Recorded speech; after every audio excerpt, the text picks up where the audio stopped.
Hello my dear friends, a very warm welcome to our series Current Affairs Cut Short। ठीक है, I hope कि आपको ये series पसंद आ रही हो। और इस सीरीज़ में हम स्पेसिफिकली, जैसा कि आप जानते हैं, प्रीलिम्स 2021 से related important topics cover up करेंगे। इसमें स्टैटिक पार्ट को भी हम कहीं ना कहीं कवर अप करने की कोशिश कर रहे हैं। तो आज का टॉपिक है स्पेस डिब्रिश, और मैं डेब्रिस, ठीक है, डेब्री बोलते हैं इसको, स्पेस डेब्री। तो प्लीज़ इंग्लिश पे इतना ज़्यादा वार मत शुरू कीजिएगा, स्पेस डेब्री, ठीक है। आई एम डी प्रकाश, और शुरू करते हैं आज का लेक्चर, जिससे सबसे पहले हम देखेंगे एक प्रीलिम्स ओरिएंटेड क्वेश्चन, जिसको आपको अटेम्प्ट करना है कमेंट सेक्शन में, ठीक है। जो भी आपको आइडिया है आप करिए, एंड में आपको आंसर पता ही चल जाएगा, ठीक है। बिल्कुल वीडियो पॉज करके आप एक बार अटेम्प्ट कीजिए, क्योंकि कई बार यूपीएससी में भी जब आप देखोगे ना, तो आपको ऐसे सवाल दिखाई देंगे, ठीक है। और हमेशा मैंने कहा है एलिमिनेशन ट्राई करो, जो आपको पता है उस बेसिस पे एलिमिनेशन ट्राई करो, ठीक है।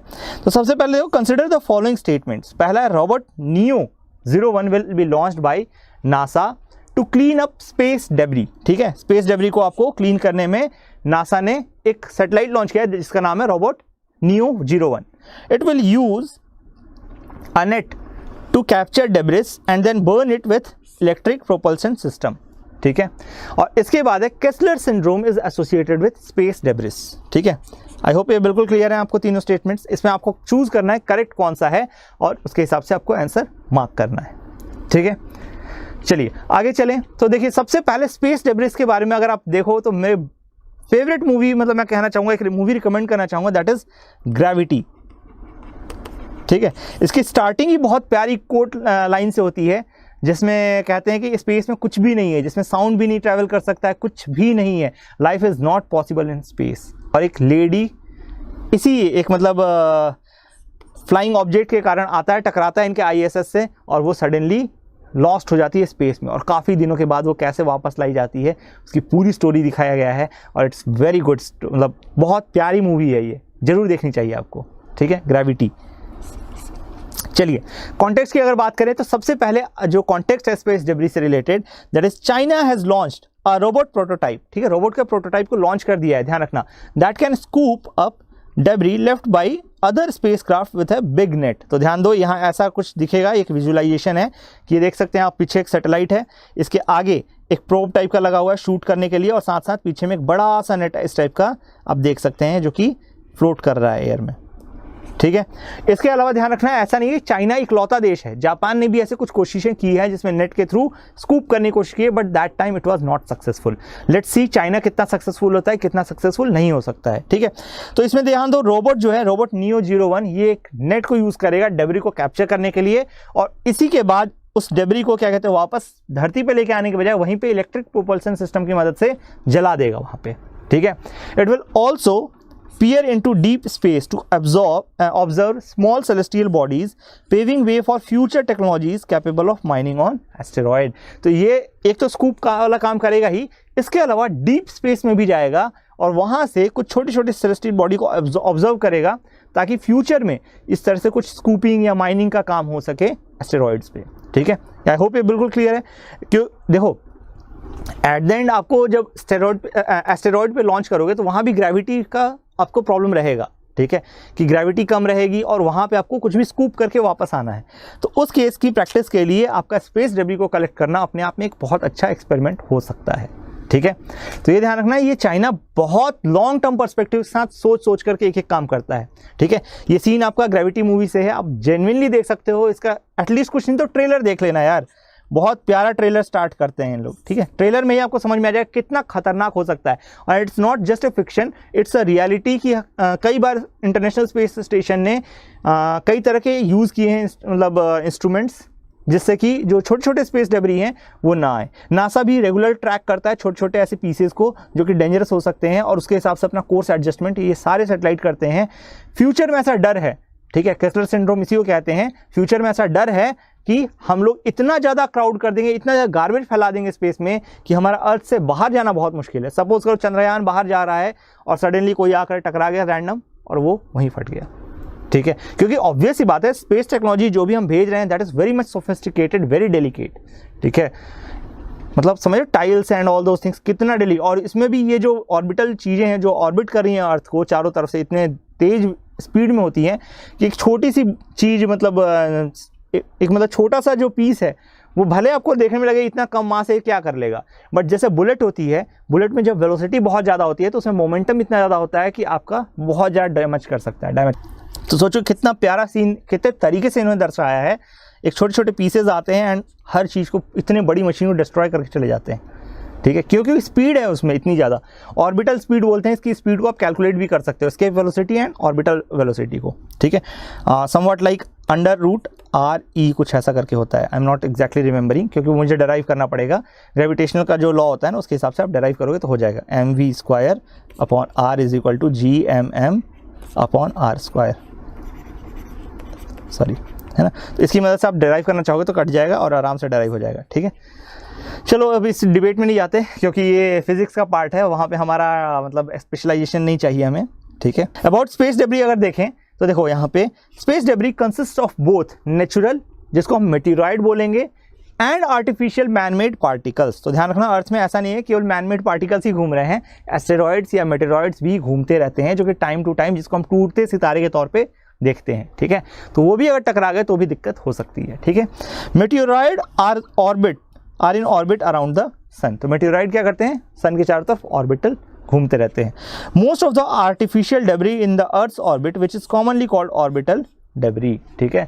ध्यान रखना ये जो मैक्सिमम ऑर्बिट में डेब्री है that is due to orbital debris. अच्छा, इसका एक और बहुत बड़ा कारण है आज की डेट में एंटी सैटेलाइट टेक्नोलॉजी, ठीक है। एसैट जो हमने बनाया है, ठीक है, जिसको क्या कहते हैं आपने, जिसके थ्रू हम जो सैटेलाइट्स हैं उनको डिस्ट्रॉय कर सकते हैं धरती से मिसाइल भेज करके।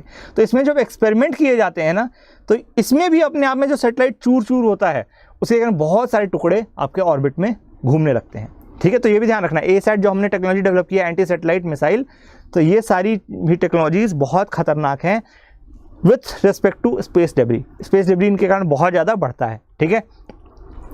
Orbital debris is any man made object in earth's orbit which is no longer useful, like non-functional spacecraft, abandoned launch vehicle stages, mission related debris and fragmentation debris। I hope ये समझ में आ रहा है आपको क्या बोल रहा है ना, कि अर्थ के ऑर्बिट में कोई भी मैन मेड ऑब्जेक्ट जिसका कोई अब यूटिलिटी नहीं बची हो, यूज ना बचा हो, वो क्या सारा क्या कहलाएगा, ऑर्बिटल डेब्री कहलाएगा, ठीक है। फॉर एग्जाम्पल अगर मैं दूं तो फिर नॉन फंक्शनल स्पेसक्राफ्ट, जो स्पेसक्राफ्ट आप जाते हो उसका अगर सपोज करो नॉन फंक्शनल हो गया तो वो किसी काम का नहीं है। अभी रिसेंटली चाइना का एक 3rd स्टेज का रॉकेट था जो लॉन्ग मार्च का रॉकेट था, वो सडनली अरेबियन सी में गिरा आउट ऑफ कंट्रोल होकर के। लकीली वो गिर गया, स्पेस में ही रह जाता तो फिर क्या होता, वो एक स्पेस डेब्री बन जाता, ठीक है। लकीली इंडिया पे नहीं गिरा, ये शुक्र मना लो, ठीक है, क्योंकि चाइना की कोई रिलायबिलिटी नहीं है, ठीक है, चाइनीज टेक की कोई रिलायबिलिटी नहीं है, कहीं गिर सकता है वो, ठीक है। अबेंडन लॉन्च व्हीकल स्टेजेस, ठीक है। तो लॉन्च व्हीकल के भी अलग अलग स्टेजेस होते हैं दोस्तों, है ना। जो मैंने बताया ना, लॉन्ग मार्च का जो टुकड़ा गिरा था वो क्या था, आउट ऑफ सिंक हो गया और सडनली वो गिरने लग गया। उसको ऑर्बिट में ही घूमते घूमते जल जाना चाहिए था, या फिर एक कंट्रोल्ड वे में पैसिफिक ओशन के सेंटर में जाके गिरना चाहिए था, ठीक है। अच्छा, फिर मिशन रिलेटेड डेब्री, जो मिशन भेजते हैं, जैसे मैंने बताया एसैट का, ठीक है। इसके अलावा फ्रैगमेंटेशन डेब्री, ये भी उसी तरह ही एग्जांपल है, ठीक है। Much of the debris in the low earth orbit, है ना। तो लो अर्थ ऑर्बिट में ध्यान रखना सबसे ज़्यादा डेब्री, क्यों, क्योंकि जो अपर जो सैटेलाइट होता है ना, जहाँ पे अपर अर्थ ऑर्बिट्स होती हैं, वहाँ पे आपके डायरेक्ट सैटेलाइट नहीं जाते, वहाँ पे स्विंग मोशन के थ्रू आप पहुँचते हो धीरे धीरे। तो वहाँ पे मोस्टली जो है आपका रॉकेट का डेब्री नहीं मिलेगा, ठीक है। वहाँ मोस्टली जो डेब्री मिलेगा वो थोड़ा बहुत सैटेलाइट का ही डेब्री मिलेगा। और दूसरी चीज़, एरिया भी बहुत बड़ा हो जाता है, ठीक है। ऑब्वियस ही बात है, अगर ये छोटा स्फीयर है और एक बड़ा स्फीयर है ना, तो यहाँ एक तो ऑलरेडी सैटेलाइट कम डिप्लॉयड है, ऊपर से इसका जो सरफेस एरिया है वो भी बड़ा हो जाता है, ठीक है। तो डेंसिटी कम हो जाती है। और जो लोअर अर्थ ऑर्बिट है, यहाँ पे एक तो सबको ही अपना अपना पोलर सैटेलाइट लगा के बैठा है ना, सन सिंक्रोनस पोलर सैटेलाइट। और दूसरी चीज़ क्या कहते हैं, यहाँ पे सरफेस एरिया भी कम है, ठीक है। ओके, आई होप ये बिल्कुल क्लियर है। There are about 5 lakh pieces of debris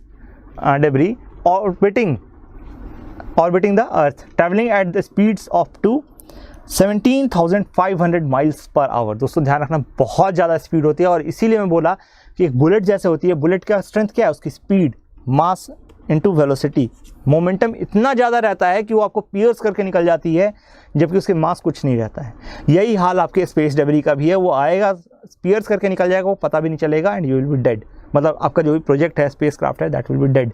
और ये चीज़ आप यहाँ पर बहुत क्लियर कट देख सकते हो इस मूवी में। इसीलिए मैं बोल रहा हूँ, कुछ नहीं तो एटलीस्ट ट्रेलर ही देख लेना दोस्तों, ठीक है, जो स्टार्टिंग के ट्रेलर के पार्ट में है उसी में आपको समझ में आ जाएगा कितना खतरनाक हो सकता है ये चीज़।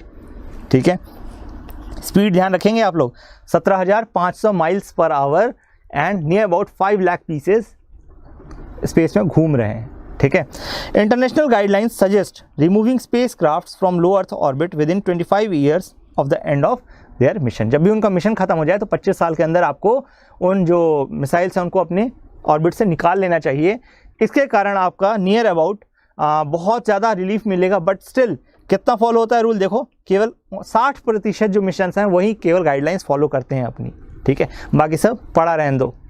ठीक है, ये बहुत गलत काम है। अच्छा, इसके बाद देखो केस्लर सिंड्रोम और केस्लर्स इफेक्ट। तो मैंने अभी बताया केस्लर इफेक्ट या केस्लर सिंड्रोम किससे रिलेटेड है, स्पेस डेब्री से।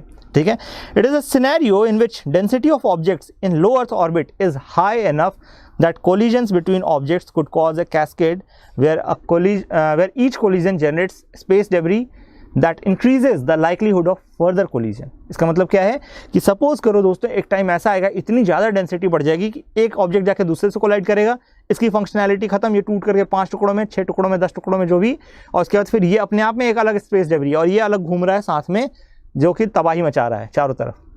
ठीक है, तो स्पेस डेब्री से और ज़्यादा स्पेस डेब्री डिजेनरेट होगा और उसके बाद फिर पूरा आउटर स्पेस जो है वो कबाड़ा हो जाएगा हमारा। ठीक है, अब ना बाहर जा सकते हो ना अंदर आ सकते हो, क्योंकि हर जगह स्पेस डेब्री घूम रहा है। It can even lead to a situation in which orbit would become impossible in long run. ध्यान रखना, पास ही नहीं कर पाओगे। ठीक है, अब देखो risk involve in space debris. ठीक है, स्पेस डेब्री के साथ क्या क्या रिस्क इन्वॉल्व है। पहली चीज़ एस्ट्रोनॉट्स के लिए डेंजर दिखाता है। ठीक है, जो कि बहुत अच्छे तरह से फिक्शनलाइज किया है ग्रेविटी मूवी में। ठीक है, इसके अलावा है hurdles in use of space based technologies like GIS।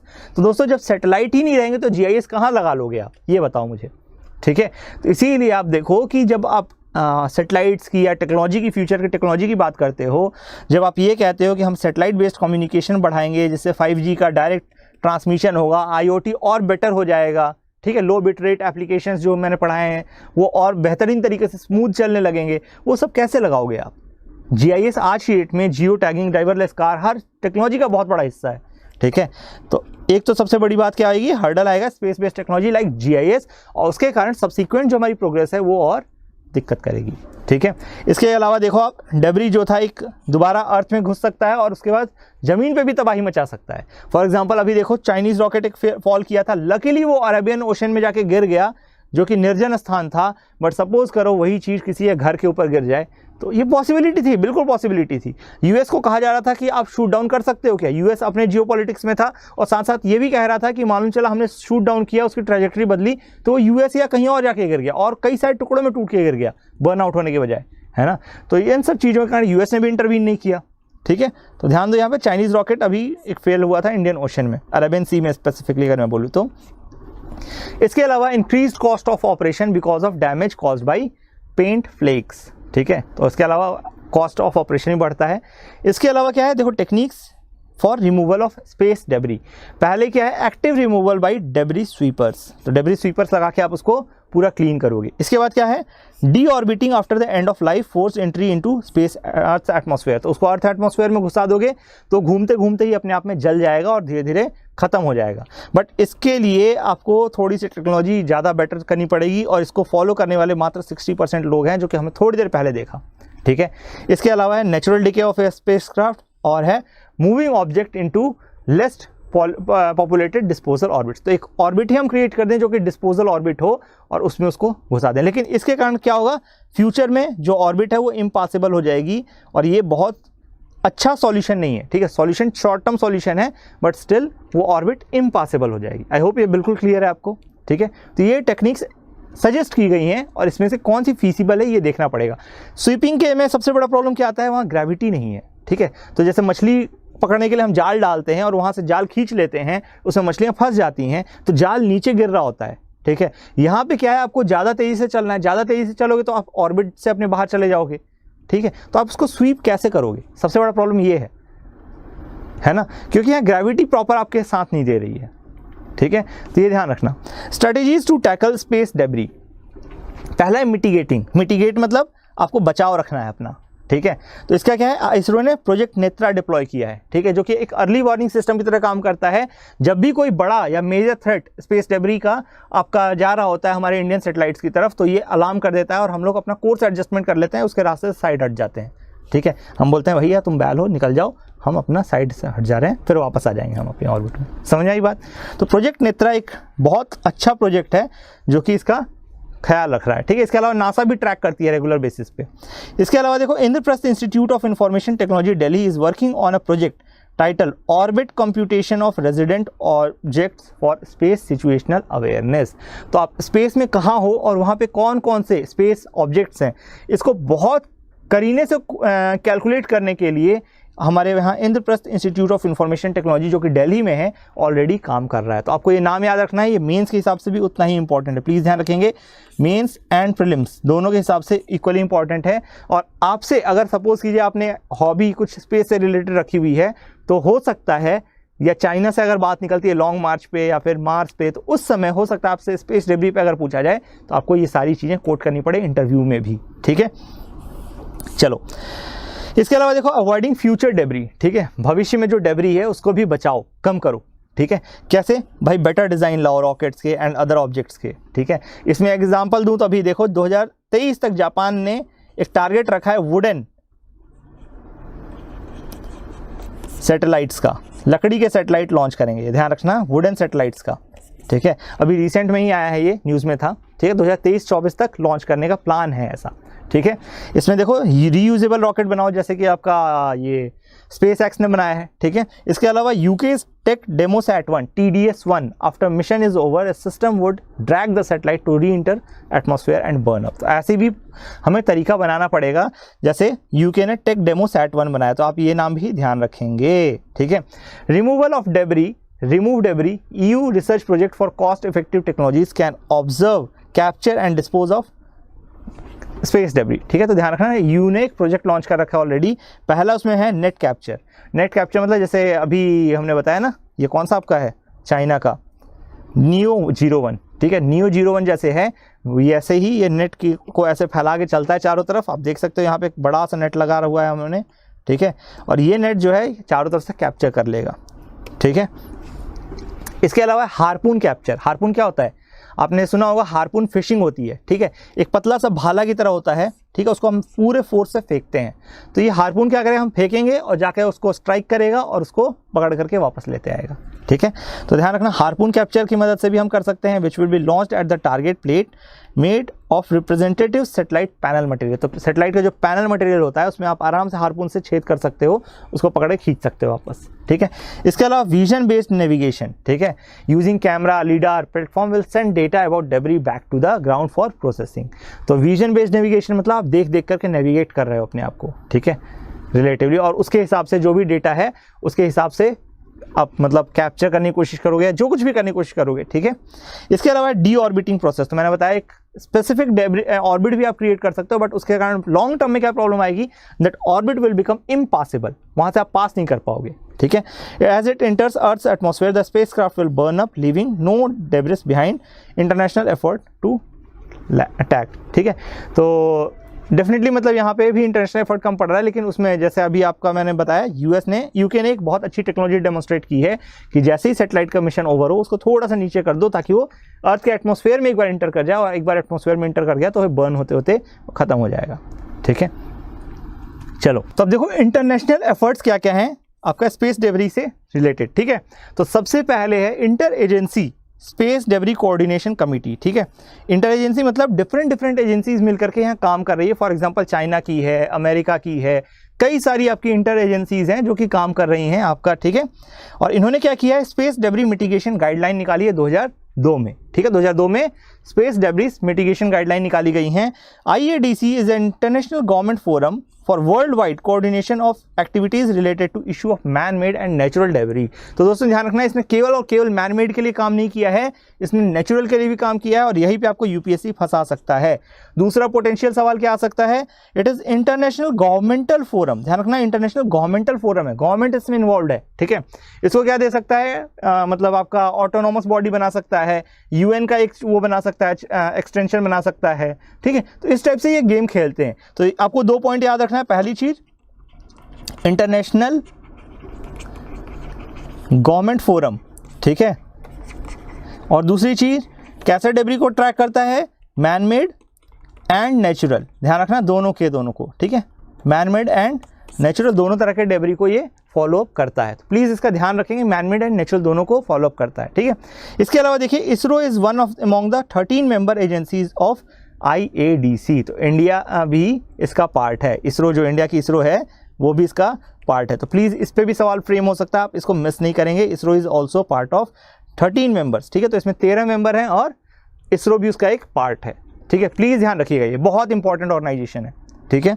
अब देखो गाइडलाइंस का फोकस क्या क्या है। पहली चीज़ तो ये है कि भाई ऑन ऑर्बिट जो ब्रेकअप्स हैं इसके पोटेंशियल को मिनिमाइज़ किया जाए, ठीक है। जैसे ऑर्बिट में घूम रहा है कोई सेटेलाइट, वो जल्दी टूटे ही ना। इसके अलावा पोस्ट मिशन डिस्पोजल पे भी बात की गई है, ठीक है। ऑब्वियस ही बात है, पोस्ट मिशन में जैसे मैंने बताया ऑर्बिट को डी ऑर्बिट कर दो, थोड़ा लोअर में लेते हैं और एटमॉस्फेयर में अपने आप घूमते घूमते बर्न हो जाएगा, ठीक है। इसके अलावा है prevention of on orbit collision. जैसे इसरो ने नेत्रा डेवलप किया है, नासा अपना खुद का एक तरह से डिप्लॉय करती है और टारगेट करती है, चुन के रखती है कि हाँ ये वाला बड़ा पीस यहाँ घूम रहा है, वो वाला पीस यहाँ घूम रहा है, ठीक है। इसी तरीके से आप ऑन ऑर्बिट कोलिजन को ही बचाओ। क्यों? क्योंकि अगर एक पीस दूसरे किसी सेटेलाइट से काम करेगा, टकराएगा, तो क्या होगा, जो फंक्शनिंग सेटेलाइट है वो भी टूट जाएगा और फिर और ज़्यादा स्पेस डेब्री बढ़ेगा, ठीक है। तो डेफिनेटली ये बहुत इंपॉर्टेंट है। Limitation of debris release during normal operations. ध्यान रखिएगा, जो आपका डेब्री है इसको नॉर्मल ऑपरेशन के दौरान कम से कम करना जरूरी है, ठीक है। चलिए, इसके अलावा है आपका देखिए committee on peaceful uses of outer space. तो कॉपुअस जो भी कह लो, ठीक है, कॉपुअस या फिर कॉपस जो भी कह लो, ठीक है, जिस तरीके से भी कहना चाहो। Committee on peaceful uses of outer space, ये क्या है, UNGA की एक बॉडी है, ठीक है, सेटअप बाय UNGA इन 1959। जनरल असेंबली ने इसको सेटअप किया था 1959 में। और देखो यूजेज तो बहुत जेन्युइन होगा, बहुत जनरलाइज्ड होगा। To govern exploration and use of space for benefit of all humanity, ठीक है। तो ध्यान रखना, आउटर स्पेस को पीसफुल यूज के लिए आपको डिप्लॉय करना है, यूज करना है। इसमें UNGA ने 1959 में स्टैब्लिश किया था। इसके तहत बहुत सारी इंटरनेशनल ट्रीटी मतलब कंक्लूड हुई हैं। For example outer space treaty, liability convention, ठीक है। और इन सभी में आपके कई तरह के इश्यूज डील किए जाते हैं। फॉर एग्जांपल जैसे आर्मामेंट नहीं करना आउटर स्पेस का, आप आउटर स्पेस में वेपन्स डिप्लॉय नहीं कर सकते हो, ठीक है। और इसके अलावा आप देखोगे तो स्पेस डेब्री की भी बात इसमें की गई है। चलो देखो, ट्रीटी फोकस क्या क्या है। Liability for damage cause by space object. कोई भी स्पेस ऑब्जेक्ट किसी देश को डैमेज करेगा तो वहाँ पे आप क्लेम कर सकते हो कुछ, ठीक है। फॉर एग्जांपल लॉन्ग मार्च आपका घूमते घूमते अरेबियन सी में गिरा, सपोज करो वो मालदीव्स के ऊपर गिर जाता, बहुत पास में ही गिरा है, बहुत दूर नहीं गिरा है, ठीक है। तो मालदीव्स में गिर जाता तो मालदीव्स चाहता तो चाइना पे थोड़ा बहुत क्लेम एटलीस्ट डाल सकता था, वो ICJ में घसीट सकता था चाइना को। इसके अलावा prevention of harmful interference with space activities, ठीक है। हार्मफुल इंटरफेरेंस आपको स्पेस एक्टिविटी में नहीं करना है। रजिस्ट्रेशन ऑफ स्पेस एक्टिविटीज़ जो भी होंगी वो आप सारी की सारी रजिस्टर करोगे, ठीक है। और इसके अलावा long term sustainability of outer space activities. तो लॉन्ग टर्म सस्टेनेबिलिटी कब रहेगी, जब वहाँ कचरा कम फैलाओगे, ऑब्वियस ही बात है ना। तो देखो, एक जो न्यूज़ है बहुत इंपॉर्टेंट है और फ्यूचर में भी इस पर टैप रखना, ठीक है। ये न्यूज़ आपको 1 अप्रैल 2021 की है, ठीक है। तो बहुत रिसेंट में है, अभी पूरा इस पर डेवलपमेंट भी नहीं हुआ है, बहुत ज़्यादा न्यूज़ भी नहीं आई है। जापान ने प्लान किया है अपना first wood based satellite by 2023 to reduce space debris, ठीक है। तो ध्यान रखना, स्पेस डेब्री के कारण ये चीज़ है। अच्छा, एक और चीज़, मैं एक और चीज़ बता दूं, जैसे मैंने स्पेस डेब्री का नंबर कितना बताया था, मोटा मोटी 5 लाख बताया था, बट ऐसा नहीं है कि ये एकदम होल सोल डेटा या फिक्स डेटा है, ठीक है। हर ऑर्गेनाइजेशन, हर कोई अपने अपने हिसाब से अलग अलग मॉडल निकाल रहा है और अलग अलग प्रेडिक्शंस दे रहा है, ठीक है। तो आई होप ये बिल्कुल क्लियर है। आप चाहो तो इसको पॉज करके थोड़ी देर के लिए पढ़ सकते हो। ये आर्टिकल आपका जियो स्पेशियल वर्ल्ड पे पब्लिश हुआ है, लिंक भी मैंने नीचे दे रखी है, ठीक है। तो आप चाहो तो गूगल भी कर सकते हो इस आर्टिकल को। तो चलो सवाल देखते हैं दोस्तों, जो हमने सबसे पहले पूछा था। पहली चीज़ क्या थी, देखो मैंने बताया था आपको Kessler syndrome is associated with space debris. दोस्तों ये बहुत जेनरिक स्टेटमेंट है, बहुत मतलब स्टैटिक पार्ट हो चुका है आज की डेट में, ठीक है। जो भी स्पेस टेक्नोलॉजी आप पढ़े होगे, कहीं से भी कुछ भी पढ़ा होगा आपने, तो केस्लर सिंड्रोम उसमें एक बार जरूर पढ़ा होगा, ठीक है। अगर वो चीज़ देखोगे तो आपका कौन सा, ये अगर आपको पता है कि ये सही है तो इसमें देखो पहला में 3 नहीं है, इसमें 3 नहीं है, इसमें 3 नहीं है, 3 किस में है, केवल और केवल सी में है। आपको नहीं पता हो तो कोई फर्क नहीं पड़ता, रोबोट नियो क्या है क्या नहीं है कोई मतलब नहीं है, ठीक है। तो ये भी कई बार आपको ध्यान रखना पड़ेगा, आपको समझना पड़ेगा कि यूपीएससी ऐसे भी क्वेश्चन सेट करती है। गौर से देखोगे तो मिलेगा, प्रीवियस ईयर क्वेश्चंस लगा डालो दोस्तों, ठीक है, आपको बहुत हेल्प मिलेगी। अभी 2 से 3 महीने बचे हुए हैं आपके, ठीक है, बहुत आराम से हो जाएगा हर चीज़। I hope you like the session. तो अगर आपको पसंद आया है तो प्लीज़ हमारे वीडियो को लाइक कीजिए, शेयर कीजिए और हमारे चैनल को सब्सक्राइब कीजिए।